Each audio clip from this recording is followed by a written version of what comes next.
بعد یہ رسول مکرم ان پر آیات کی تلاوت فرماتے ہیں، تمہارا تزکیہ کرتے ہیں اور تمہیں کتاب و حکمت سے آگاہ کرتے ہیں۔ آج کی گفتگو پچھلی گفتگو سے وابستہ اور پیوستہ ہے، وہیں سے ہم سلسلہ کلام جوڑتے ہیں۔ پچھلی نشست میں ہم نے اسلام کے اندر تنقید کے اصول و مبادیات کیا ہیں ان کا جائزہ لیا۔ اسلام ہر اصول کو تسلیم کرتا ہے، لیکن اس کے اصول اپنے، اس طرح اسلام سٹیٹس کو بھی تسلیم کرتا ہے، لیکن اسلام کے ہاں سٹیٹس حسب و نسب نہیں بلکہ تقوی ہے۔ اسلام گورے اور کالے، عربی اور عجمی، لسانیت اور عصبیت کے تقاضوں کو تسلیم نہیں کرتا، لیکن پرہیزگاری اور علم و دانش کے معیارات کو قبول کرتا ہے۔ اسی طرح رشتہ داری کرتے ہوئے وہ قومیت کے ہمارے بنائے ہوئے تصور کو قبول نہیں کرتا، لیکن اپنے بتائے ہوئے قومیت کے نظام کو مانتا بھی ہے اور منواتا بھی ہے۔ اسی طرح وہ تنقید برائے تنقید، مخاصمت برائے مخاصمت، مخالفت برائے مخالفت کی نفی کرتا ہے، لیکن معیاری تحقیق، معیاری اصلاح، تنقید برائے اصلاح، تنقید برائے علم کا مؤید اور معاون بھی ہے۔ ہم نے پچھلی نشست میں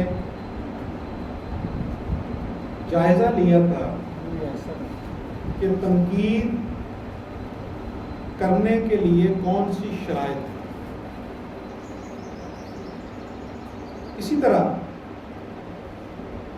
گفتگو کا ایک عنوان ادب بھی تھا،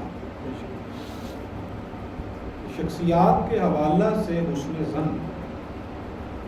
تو اسلام کا یہ تصور ہے کہ مومن حسن ظن رکھنے والا، کیونکہ دین تزکیہ کی بات کرتا ہے، تصفیہ قلب کی بات کرتا ہے، اور آپ کا تزکیہ تب تک ہو نہیں سکتا جب تک کہ آپ کا دل علائشوں سے مبرہ نہ ہو۔ وہ علائشیں حسد کی صورت میں بھی ہو سکتی ہیں، وہ علائشیں تعصب کی صورت میں بھی ہو سکتی ہیں، وہ بغض اور کینہ کی صورت میں بھی ہو سکتی ہیں۔ ان کا عنوان عصبیت بھی ہو سکتا ہے، لسانیت بھی ہو سکتا ہے، تفاخر بھی ہو سکتا ہے، کبر بھی ہو سکتا ہے۔ یہ سارے عنوانات انہی علائشوں سے مزین ہیں جن کی نفی دین کی بنیاد اور اس کا نقطۂ مقصد ہے۔ ایک واقعہ میں آپ کے گوش گزار کر رہا تھا، وہی مکمل کر کے گفتگو کا سلسلہ آگے بڑھاتے ہیں۔ میں نے یہ بات عرض کی تھی کہ جو لوگ قدیم علوم پڑھے ہوئے تھے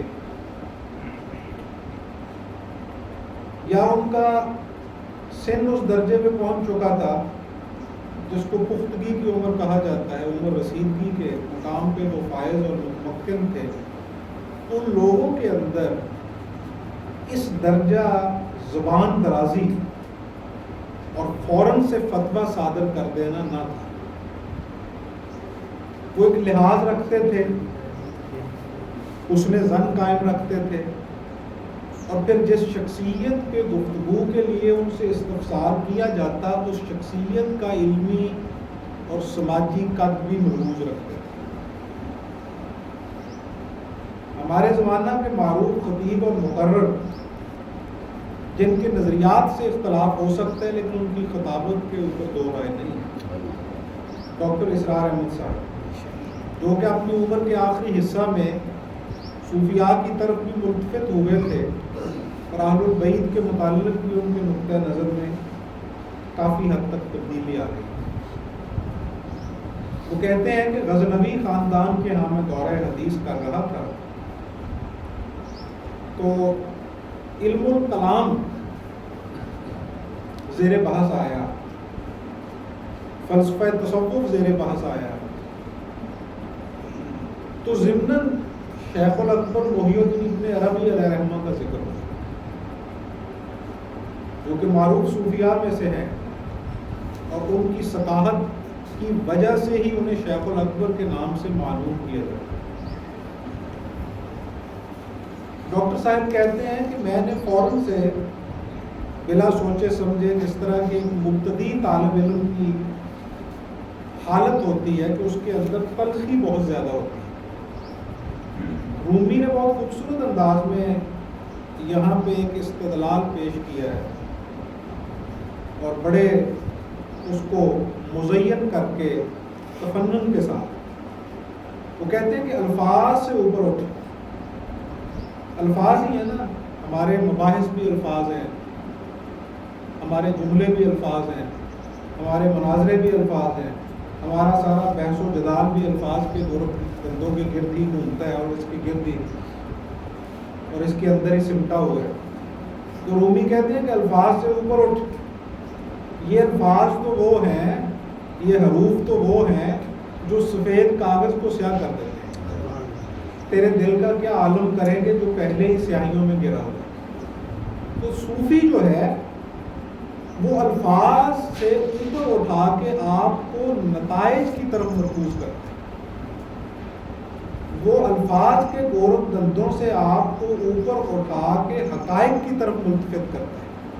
وہ کہتے ہیں نتائج کے اوپر اپنی توجہ مرکوز کرو، جو تماثیل ہیں، جو استعارات ہیں، یہ تو کچھ بھی نہیں ہے اس کے سوا کہ لطافت کو کثافت کے پیرایا میں بیان کرنے کا فقط ایک ذریعہ ہے، اس کے ماں سوا کچھ بھی نہیں۔ تو وہ جو علم ہے نا، یہ اپنی ابتدا میں بہت تکلیف دیتا ہے، اس کو ضبط کرنا بہت مشکل ہوتا ہے۔ اخیر علم کیفیات سے خود بھی گزرا ہے، قلندر گوئے دیدہ گوئے، تو وہ سرد و گرم چشیدہ ہوتا ہے آدمی جو ان سب کیفیات سے گزرتا ہے، اس کو ہضم کرنا بہت مشکل ہوتا ہے، یہ انسان کو کبر کے اندر مبتلا کر دیتا ہے۔ اسی لیے مولا علی المرتضیٰ کرم اللہ وجہ الکریم نے ارشاد فرمایا ہے کہ العلم حجاب الاکبر، علم جو ہے یہ سب سے بڑا حجاب ہے۔ لیکن الف لام لگا کے آپ نے اس کو تخصیص بھی دے دی ہے، یعنی آزاد نہیں چھوڑا، اس کو تخصیص بھی دے دی ہے الف لام لگا کے کہ علم جو ہے یہ ابر بارہ کا وہ قطرہ ہے کہ اگر یہ سیب کے منہ میں جائے گا تو موتی میں تبدیل ہو جائے گا، لیکن اگر سانپ کے منہ میں جائے گا تو زہر میں منقلب ہو جائے گا۔ جیسا جس کا ظرف ہوگا اس کی حالت جو ہے اس کا تعلق مظروف کے ساتھ بہت زیادہ، یعنی آپ پانی کو جس رنگ کے گلاس میں ڈالیں گے پانی اسی طرح کا ہی نظر آئے گا۔ پانی تو بے رنگ ہے، بے ذائقہ ہے، بے بو ہے، لیکن جس طرح کی حالت میں اس کو آپ نے محصور کر دیا وہ ویسا ہی مشہور ہو۔ تو وہ کہتے ہیں کہ چونکہ میری یہ حالت تھی کہ ابھی نیا نیا علم پڑھا تھا تو فوراً سے میں نے ایک فتویٰ صادر کر دیا اور میں نے کہا کہ حضرت آپ ان کا ذکر کرتے ہیں جو کہ زندیق ہیں، اور ان کے ساتھ تو اختلاف شیخ مجدد علیہ رحمہ جیسے لوگوں نے کیا۔ پچھلی نشست میں بھی میں نے یہ عرض کیا تھا کہ یہ ڈاکٹر صاحب کا تسامح تھا، انہیں اس وقت یا مستحضر نہیں رہا یا ان کا علم ناکافی تھا کہ شیخ احمد سرہندی علیہ رحمہ نے شیخ الاکبر محی الدین ابن عربی علیہ رحمہ کے اوپر نقد ضرور کی ہے لیکن بے ادبی نہیں کی۔ نقد اور بے ادبی میں زمین و آسمان کا فرق ہوتا ہے۔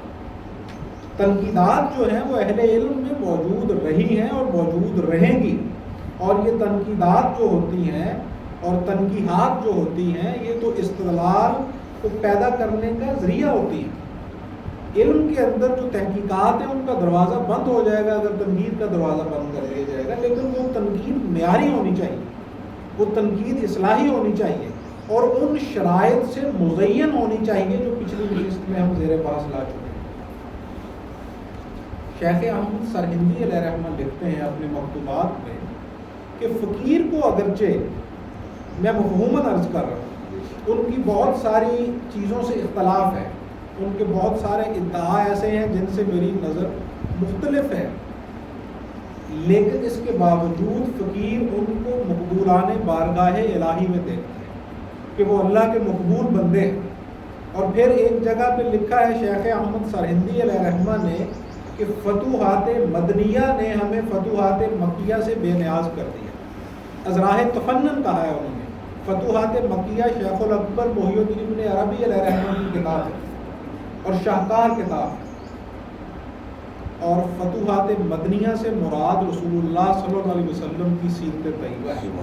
مراد شیخ کی یہ ہے کہ رسول اللہ صلی اللہ علیہ وسلم کی سیرت طیبہ نے ہمیں ہر اور کسی چیز کو لینے سے بے نیاز کر دیا ہے، ہم اس سے بالکل محتاج نہیں رہے۔ جس طرح کہ ایک جگہ پہ آپ فرماتے ہیں کہ صوفیہ کے مکشوفات اور الہامات دین کے اندر سند کی حیثیت نہیں رکھتے۔ فقیر اس چیز کو کچھ آگے بڑھاتا ہے کہ ہر علم کے اوپر جب آپ گفتگو کرتے ہیں تو وہ مشروط ہے گفتگو اسی علم کے متعینہ مقرر کردہ اور مجوزہ پیمانوں کے ساتھ۔ اس علم کے جو پیمانے ہیں وہ انہی کے ساتھ مشروط ہے۔ کسی شخص کا الہام اور کسی شخص کا کشف اس چیز کے لیے کافی سند نہیں ہے کہ آپ اس علم کے اوپر بحث کر سکیں یا اس کے اوپر کوئی حکم لگا سکیں۔ اس کے لیے ضروری ہے حدیث کے اوپر بات کرتے ہوئے جو علماء حدیث کا فن حدیث ہے اسی کی بنیاد پہ گفتگو کی جائے۔ علم تفسیر پہ بات کرتے ہوئے جو علماء تفسیر کے اصول و مبادیات ہیں انہی کی بنیاد پہ بات کی جائے۔ اگر تاریخ پہ بات کرتے ہیں تو جو فن درایت ہے، فن عمرانیات ہے، اسی کی بنیاد پہ اس کے پیمانے طے ہوں گے، الہام اور کشف کی بنیاد پہ نہیں ہوں گے۔ الہام اور کشف جب کسی نقطۂ نظر کا ممد و معاون ہو تو پھر اس کو اس کی تائید میں پیش کیا جا سکتا ہے۔ یعنی کسی بزرگ کے الہام اور کشف کو جانچنے کے لیے رسول اللہ صلی اللہ علیہ وسلم کا قول شرط ہے، آپ کی تعلیمات کے ساتھ وہ مشروط ہے۔ جب تک آپ کی تعلیمات کے ساتھ اس کی مماثلت نہیں ہوگی تب تک اس قول کو تسلیم نہیں کیا جائے۔ یعنی اس الہام اور کشف کے صحیح ہونے کے لیے صحیح حدیث کا ہونا ضروری ہے، نہ کہ اس قول اور اس کشف کی بنیاد پہ حدیث کو جانچا جائے، نہیں، بلکہ حدیث کی بنیاد پہ اس قول اور کشف کو جانچا جائے۔ ڈاکٹر صاحب کہتے ہیں کہ میں نے بڑی شد و مد کے ساتھ یہ کہا کہ شیخ محی الدین ابن عربی کے متعلق شیخ احمد سرہندی نے کفر کا فتویٰ دیا، اگرچہ انہوں نے کفر کا فتویٰ نہیں دیا، ان سے تسامح ہوئے، لیکن ان کے استاد نے فوراً ڈانٹا اور ڈانٹ کے کہا کہ بیٹا وہ بڑے لوگ تھے، بڑوں کے اختلاف میں چھوٹوں کو نہیں بولتے۔ یہ بالکل اسی طرح ہی ہے کہ جس طرح آپ کے چچا اور تایا کی لڑائی ہو جائے، آپ کے چچا اور تایا کا آپس میں مباحثہ ہو جائے تو آپ کو یہ استحقاق نہیں ہے کہ آپ ان کی گفتگو میں مدخل ہوں۔ آپ کے لیے دونوں ہی قابل احترام ہیں، زیادہ سے زیادہ احترام کے ساتھ آپ یہ نقطۂ نظر رکھ سکتے ہیں کہ حق پہ کون ہے یا حق کے زیادہ قریب کون ہے، لیکن کسی کے بارے میں صراحت کے ساتھ فتویٰ کفر یا انکار و اقرار کے درجے پہ گفتگو کرنا آپ کے لیے مناسب ہے۔ تو یہ وہ بنیادی پہلو تھا جس کے حوالہ سے پچھلی دفعہ گفتگو ہوئی تھی کہ تنقید کے لیے ادب جو ہے یہ بنیادی شرط ہے اور باقی وہ شرائط ہے جو میں نے پچھلی دفعہ آپ کے گوش گزار کی۔ سلسلہ کلام آگے بڑھاتے ہیں۔ وہ جو مذہبی اسکالر ہیں، بہت معروف، نام لینا میں مناسب نہیں سمجھتا کیونکہ انہوں نے جو اعتراضات اٹھائے ہیں وہ نئے نہیں، نہ وہ نئے ہیں اور نہ وہ متفقون علیہ ہیں، نہ تو وہ ایسے ہیں کہ انہوں نے ہی اٹھائے ہوں اور نہ وہ ایسے ہیں کہ اس کے اوپر پوری امت کی روایت متفق ہو، متفقون علیہ بھی نہیں ہے۔ اسی لیے فقیر نے پچھلی دفعہ گفتگو اس جگہ پہ ختم کی تھی کہ تاریخ اسلام کے اندر جید علماء جو ہیں ان میں سے آپ 5 بھی ایسے اکٹھے نہیں کر سکتے جنہوں نے مطلقاً تصوف کا رد اس طرح کیا ہو کہ انہوں نے کہا ہو کہ تصوف اسلام کے متوازی الگ دین ہے، یا انہوں نے مطلقاً کہا ہو کہ تصوف کفر ہے، یا انہوں نے کہا ہو متفق ہو کے کہ تمام صوفیہ کے عقائد کتاب و سنت کے مخالف ہیں۔ ہاں ایسا ہوا ہے کہ فرد واحد پہ تنقید ہوئی۔ امام تقی الدین ابن تیمیہ نے شیخ الاکبر محی الدین ابن عربی کے اوپر تنقید کی، لیکن دوسری طرف وہ شیخ المشائخ سید عبد القادر جیلانی رضی اللہ تعالیٰ عنہ کے مرید تھے۔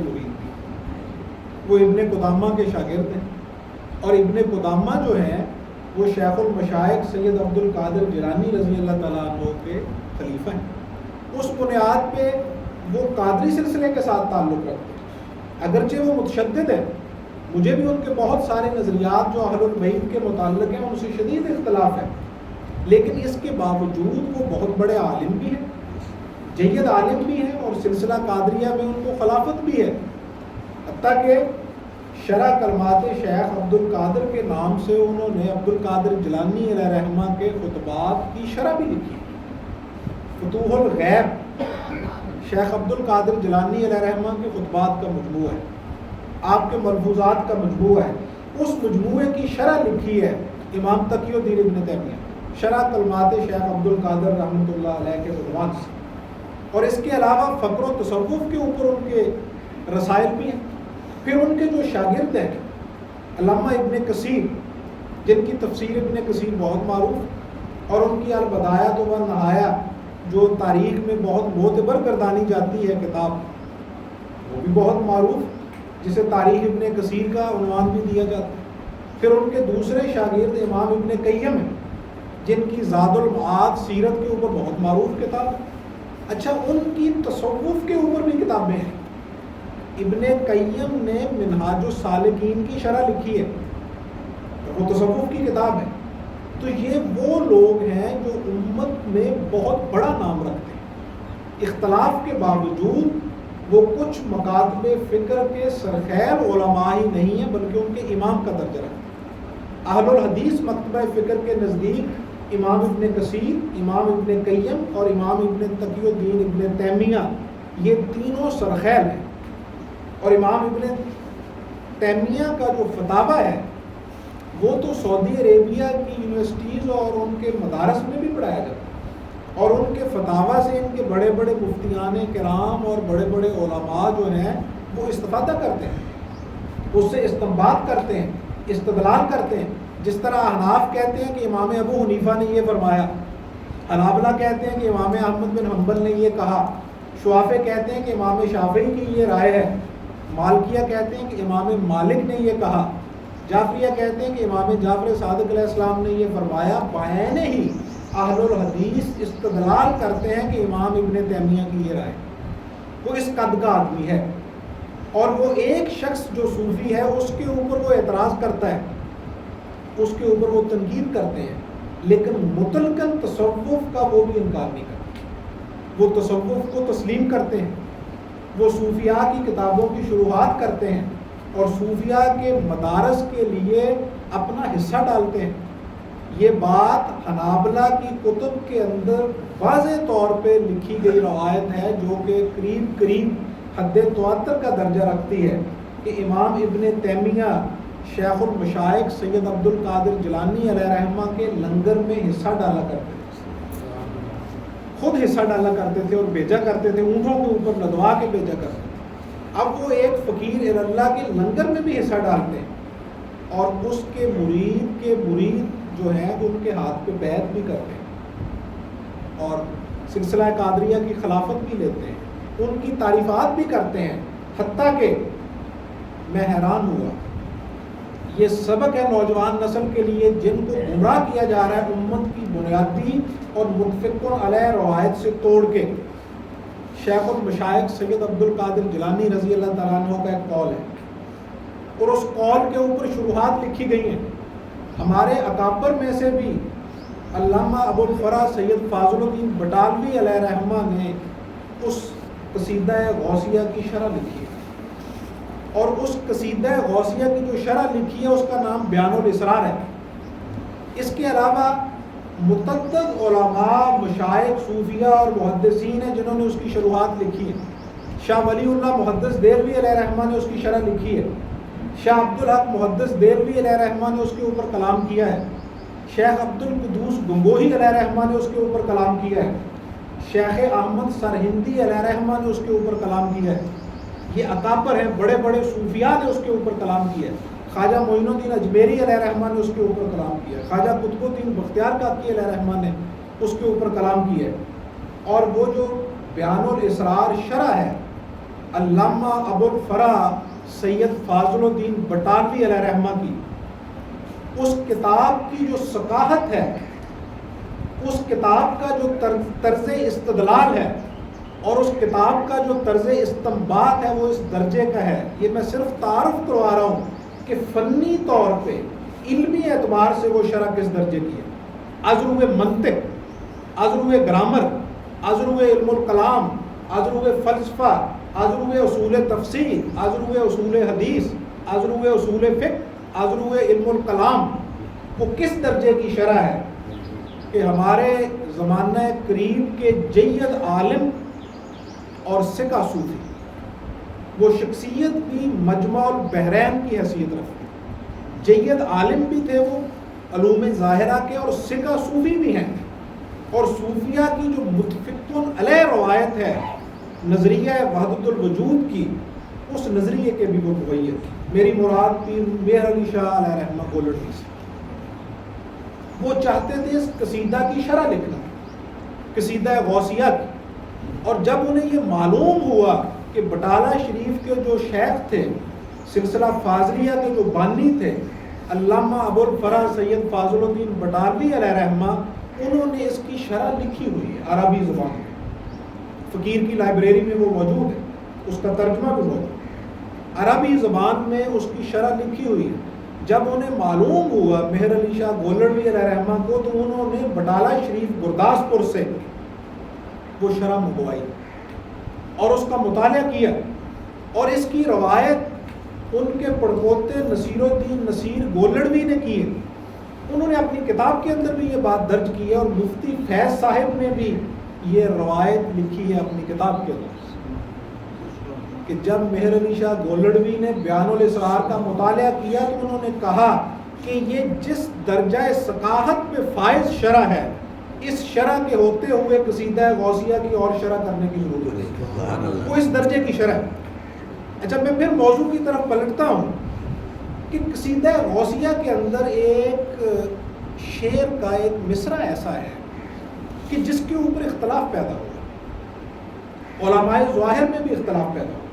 بنیادی طور پہ میں یہ تمہید باندھ رہا ہوں امت کو، امت کی اس متفق علیہ روایت کے ساتھ جوڑنے کی جو روایت ادب کی ہے.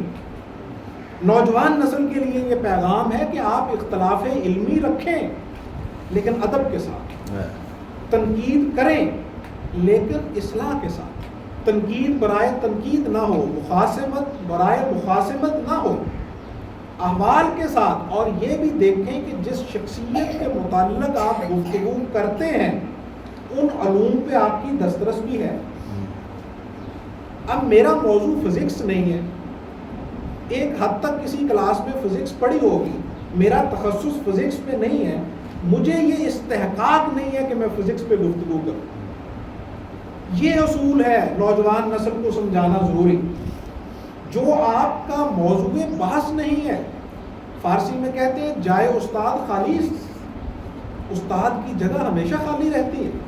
جس چیز پہ آپ کی دسترس نہیں ہے، اگر آپ کو حال کی کیفیات کا ادراک نہیں ہے، آپ صاحب مشاہدہ نہیں ہے، آپ صاحب مکشوفات نہیں ہیں، تو آپ کو اس کے ذائقے کا ہی نہیں ہے.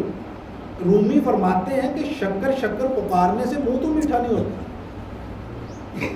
یہ تو بالکل ایسی کیفیت ہے کہ جس طرح ایک شخص، اگر میں یہ بات ان صوفیاء کے لیے بھی کہتا ہوں جو کالی ہیں، جن کا اوڑھنا بچھونا فقط کال ہے، کہ کال کی نفی آپ کال سے کرتے ہو. اگر وہ نمک نمک کی تسبیح کرتے ہیں تو آپ شکر شکر کی تسبیح کرتے ہو. چکھا انہوں نے بھی نہیں ہے، چکھا آپ نے بھی نہیں ہے. انہیں نمک کی نمکینی کا علم نہیں ہے، آپ کو شکر کی مٹھاس سے آگاہی نہیں ہے.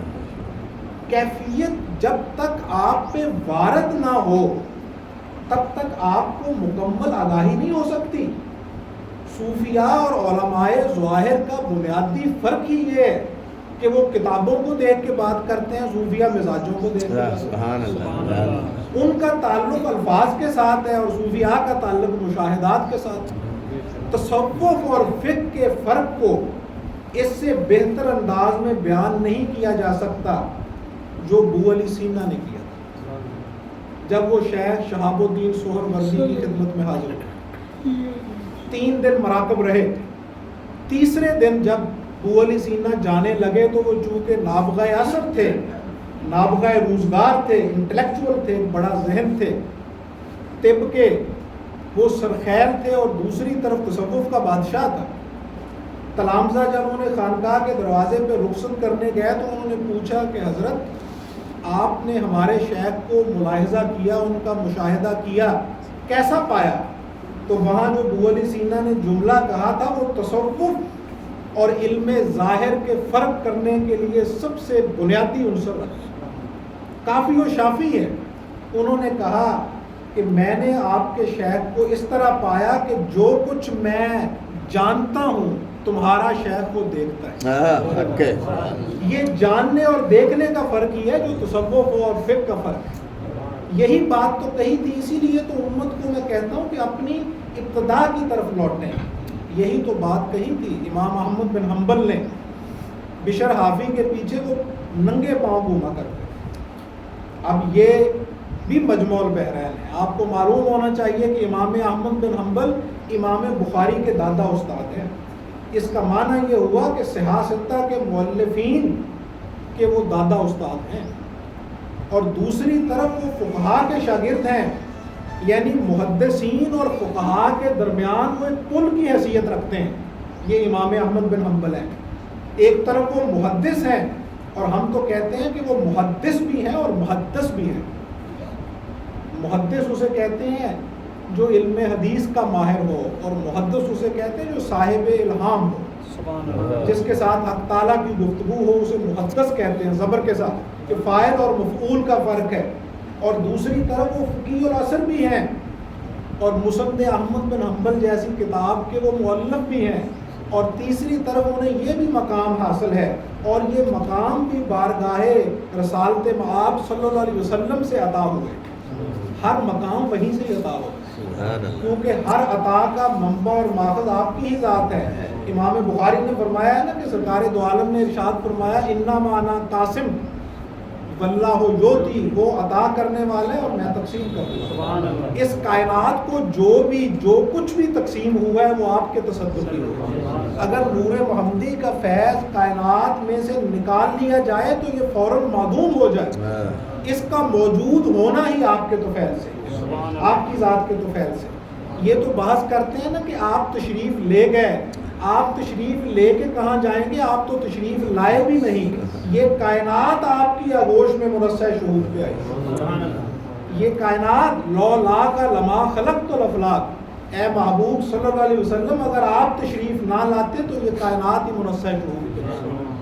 آپ کہاں سے آئے ہیں؟ آپ کہیں سے بھی نہیں آئے، آپ کہیں بھی نہیں گئے. ہم آتے جاتے ہیں. یہ کائنات جو ہے یہ فنا و بقا کی گود میں کھیل رہی ہے، گویا یہ آپ کی آغوش میں مچل رہی ہے اور آپ کا ہی وہ فیض ہے جس کے انوار و تجلیات ذرے ذرے کے اندر مشہود ہیں. یہ امام احمد بن حنبل ہے. وہ ان کے پیچھے ننگے پاؤں چلا کرتے تھے. کسی نے کہا کہ حضرت آپ اتنے فقیہ ہیں، اتنے بڑے عالم ہیں، محدث ہیں اور وہ دیوانہ ہے. بشر حافی ایک صوفی ہے، ایک دیوانہ ہے، اس کے پیچھے چلتے ہیں. تو امام احمد بن حنبل نے جو بات کہی تھی وہ بھی اس فرق کو سمجھنے کے لیے ضروری ہے کہ اس کی طرف بھی ملتفت ہوا جائے. آپ نے فرمایا یہ درست ہے کہ حدیث کی کتابوں کا علم میں اس سے زیادہ رکھتا ہوں، لیکن یہ بھی بدریہ تیقن درست ہے کہ حدیث والے کا علم وہ مجھ سے زیادہ سبحان اللہ. اور مجھ میں اور اس میں یہ بنیادی فرق ہے کہ ہم نے تو اگر حدیث کو پرکھنا ہو تو فن اسماء اور رجال کے پابند ہیں، جر و تعدیل کے پیمانوں کے پابند ہیں. ہم تو ان علوم کی شروط کے ساتھ پرکھتے ہیں حدیث کو لیکن یہ ان کے بھی پابند نہیں ہیں, یہ ان سے اوپر مقام رکھتے ہیں. انہوں نے جب کسی حدیث کو پرکھنا ہو تو صاحب حدیث سے خود پوچھ لیتے ہیں. انہیں تو وہ وسائل اور تقرب عطا ہے. تو میں پھر اپنے موضوع کی طرف لوٹتا ہوں کہ یہ جو قدیم امت کے ہاں ادب کی روایت تھی, اس کو لازم پکڑو. الناس علی دین ملوکہم, چھوٹے بڑوں کے دین پہ ہوتے ہیں, اور بڑوں کا دین جو تھا اس میں اختلاف علمی ضرور تھا, لیکن اس میں بے ادبی نہیں تھی, اس میں گستاخی نہیں تھی. اب شیخ المشائخ سید عبد القادر جیلانی رضی اللہ تعالیٰ عنہ کے اس قصیدہ غوثیہ میں جو شعر ہے, اس کے اوپر علماء نے نقد بھی کیا. بعض صوفیاء نے بھی اپنے اختلافات کا اظہار کیا, لیکن وہ بہت شاذ ہیں, بہت شذوذ ہیں, آٹے میں نمک کے برابر ہیں. لیکن اس شعر کے حوالہ سے بھی ابن تیمیہ نے اس کی جو شرح کی ہے اس کی تائید میں کی ہے. یہ مجھے مجبوراً تعارف کروانا پڑا کہ یہ جو آج کے نوجوان اسکالر ہیں جو تصوف کو متوازی دین کہنے اور کرنے اور ثابت کرنے پہ مصر ہیں, اصرار کرتے ہیں, وہ اپنے اکابر کی طرف ہی ذرا نظر ڈال لیں کہ وہ تو صوفیہ کے ان اقوال اور شطحیات کے متعلق بھی لب کشائی نہیں کرتے تھے, زبانوں کو بند رکھتے تھے. اشرف علی صاحب تھانوی کی کتب کا مطالعہ کر کے دیکھیں, بوادر و نوادر دیکھیں, ان کی دیگر کتب کا مطالعہ کر کے دیکھیں, التنبیہ الطربی دیکھیں, خصوص الکلم دیکھیں. یہ کتابیں انہوں نے صوفیہ کے دفاع میں لکھی ہیں, اور علماء دیوبند سے یقیناً اختلافات ہیں, ہمیں ادب کے حوالہ سے بھی اختلافات ہیں, لیکن اس کے باوجود ان کے ہاں بھی بے ادبی اس درجہ پہ نہ پہنچی تھی جس درجہ پہ آج پہنچی. ان سے بھی جب استفسار کیا گیا کہ صوفیاء کے جو شطحیات ہیں, صوفیاء کے جو مکاشفات ہیں, ان کے متعلق آپ کی کیا رائے ہے, یہ میں آپ کے سامنے مفہوماً عرض کر رہا ہوں. متفقہ طور پہ 3 جو اکانیم ثلاثہ ہیں دیوبند کے, اشرف علی صاحب تھانوی, رشید احمد صاحب گنگوہی اور قاسم نانوتوی, میں ادب سے ہی نام لے رہا ہوں, ان کے علم کو بھی تسلیم کرتا ہوں. ان تینوں نے متفقہ طور پہ کہا کہ صوفیہ کے جو شطحیات ہیں ان کی سمجھ نہ بھی آئے تو پھر بھی زبان بند رکھو, سبحان اللہ, لب کشائی نہ کرو, اللہ, کیونکہ جس حال کی کیفیت کا آپ کو ادراک نہیں ہے اس کا آپ احاطہ بھی نہیں کر سکتے. اگلی نشست میں ہم انشاءاللہ صوفیہ کی شطحیات کا جائزہ لیں گے اور حدیث سے لیں گے, احادیث صحیحہ سے لیں گے, صحیح مسلم سے لیں گے. انہوں نے بھی فرمایا کہ خاموشی اختیار کرو. وہ شعر کا مفہوم میں آپ کے گوش گزار کروں. شیخ المشائخ سید عبد القادر جیلانی علیہ رحمہ فرماتے ہیں کہ میرا یہ قدم اولیاء کی گردن پہ ہے. یہ آپ کا معروف قول ہے, اس کو جا بجا صوفیاء نے اپنی کتب کے اندر مندرج کیا ہے, اور متواتر, یہ روایت متواتر ہے, حد تواتر تک پہنچ چکی ہے. اور علماء علم الکلام کا یہ متفقہ قانون ہے کہ جو روایت حد تواتر تک پہنچ جائے پھر نہ وہ سند کی محتاج ہوتی ہے نہ حوالہ کی. یہ علماء علم الکلام اور علماء حدیث کا متفقہ اصول ہے کہ پھر وہ ان چیزوں کی محتاج نہیں ہوتی کیونکہ وہ حد تواتر تک پہنچ جائے. اب اس شعر کے اوپر کچھ اشکالات ہوئے ہیں علماء صوفیاء, وہ یہ ہوئے ہیں کہ اولیاء میں تو صحابہ بھی شامل ہیں, اولیاء میں اہل البیت بھی شامل ہیں, اولیاء میں مولا علی المرتضیٰ کرم اللہ وجہ الکریم بھی شامل ہیں, سیدہ فاطمہ سلام اللہ علیہا بھی شامل ہیں. تو پھر اس قول کی کیا تعویل کی جائے, اس قول کی کیا تنقید کی جائے؟ پھر بعض صوفیاء مشائخ اور علماء نے کہا کہ اس سے مراد یہ ہے کہ شیخ کے اپنے زمانہ کے جو اولیاء تھے وہ مراد ہیں. بعض نے کہا نہیں, شیخ کے زمانہ کے اور بعد والے سارے مراد ہیں, کیونکہ بعد والوں نے بھی گردن چکائی.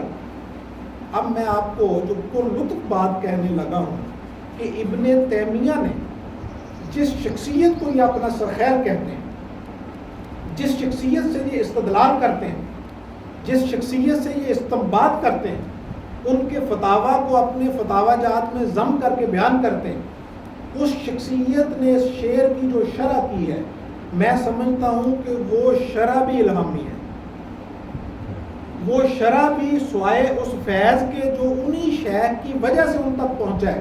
یعنی ابن تیمیہ کے اختلافات اپنی جگہ پہ، لیکن بہرحال وہ بھی قادریہ سلسلہ میں بیعت تھے، یہ بھی پیش نظر رہے۔ ابن تیمیہ ابن قدامہ کے مرید ہیں، اور ابن قدامہ شیخ المشائخ سید عبد القادر جیلانی رضی اللہ تعالیٰ عنہ کے خلیفہ ہیں، یعنی شیخ کے خلیفہ کے وہ مرید ہیں۔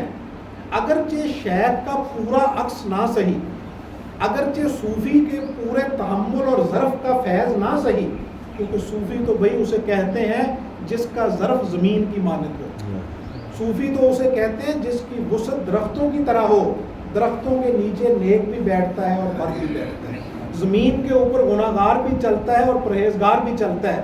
اتنا بڑا ظرف ہو، جس طرح سمندر کا ظرف ہے کہ اس میں دریا بھی سما جاتے ہیں، ندی نالے بھی سما جاتے ہیں، اتنا ظرف ہو تو اس کو صوفی کہتے ہیں۔ یہ نہ صحیح، لیکن اتنا فیض تو پہنچا، کیونکہ یہ بات ہمیشہ ذہن میں رکھیے، ہم کہہ دیتے ہیں کہ اہل اللہ کے پاس ہم بیٹھے اور ہمیں فیض نہیں پہنچا، یہ ہماری کم مائگی ہے۔ اہل اللہ کے پاس جو شخص بیٹھا ہو، یہ ممکنات میں سے نہیں ہے کہ اس کو فیض نہ پہنچے۔ فیض کے مدارج ہو سکتے ہیں، اس کے درجات ہو سکتے ہیں، کیفیات میں فرق ہو سکتا ہے، استعداد میں فرق ہو سکتا ہے، لیکن یہ ممکن نہیں ہے کہ آپ عطار کے پاس بیٹھو اور آپ کے گوشوں سے خوشبو کے ببوکے نہ اٹھیں۔